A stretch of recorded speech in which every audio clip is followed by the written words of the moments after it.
Okay, hey guys, this is Youth Boy, and it's that time of the week again. Team of the Week time. I'm now going to bring you my analysis of this week's Team of the Week. Okay, starting from the goalkeeper. Personally, I think this is a bit of a disappointing goalkeeper. Nothing great. Very poor overall rating. None of his stats are fantastic. Nothing much more I can say on goalkeepers, really. I don't think that's very good.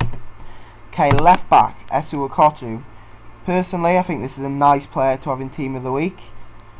Quite a nice rounded pace here. 85. Will do nicely for a left back, really. 70 shooting. Obviously good for a left back. Passing's good.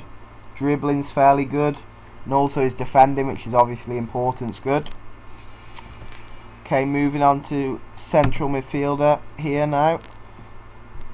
Again, I think this is quite disappointing. No great stats, really. Shooting's the best one here, which is good for a central midfielder, but nothing outstanding. I'll move on to this centre back here, who plays for Benfica. His pace is very poor. Shooting's poor, which obviously doesn't matter for a centre back. Although his passing's fairly good. That's quite good. His defending obviously good, but nothing fantastic. So that's nothing great there. Then Olaf Melberg here, who, if most of you can recall, used to play for Aston Villa. He's in Team of the Week this week, with awful pace, to be honest, even the inform. So that's pretty disappointing. No good stats, really. His defending isn't really that good. So that's pretty disappointing. I think this is quite a disappointing Team of the Week myself. I'd like to hear your opinions after. Borja Valero, central midfielder here. I don't mind this. I think this is a fairly good central midfielder. His shooting's good, passing's good, dribbling's good. Pace isn't bad for a central midfielder. So I don't think that's a bad player to have in this week's Team of the Week. Okay, I'll move on to the right midfield here, who's actually a central midfielder. I don't know why FIFA have done this, but never mind. His pace is okay for a centre midfielder, I must say. Shooting's pretty poor. His passing's good, which is essential for a central midfielder. His dribbling's pretty good.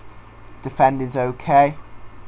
So that's not that bad, but again, I think there's better players that we've had in previous weeks in Team of the Weeks.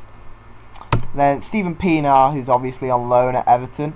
I think he played great this past week. I think that was a great performance from him, and I think he'll be a good player for Team of the Week. This is just really because I'm a fan of his. His stats aren't great, however. His dribbling is great for a left midfielder. Passing, pretty good. Pace isn't great. Shooting isn't great. So that's pretty disappointing.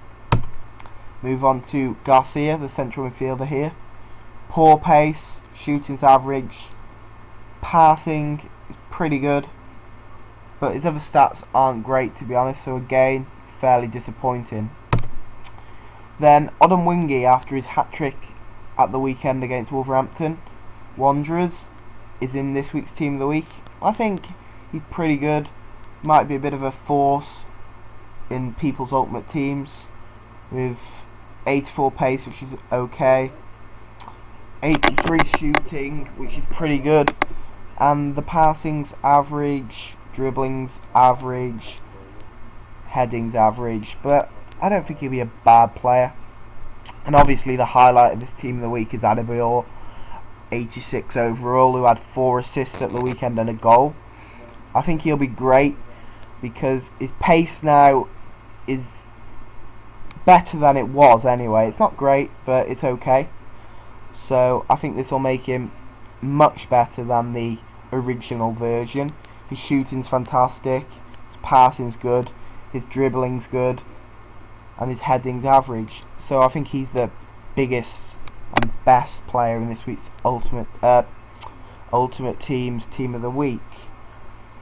And then let's scan through these. I don't think there's any great players on the bench. This silver guy with 85 pace is good. That's about it. So thanks for watching guys.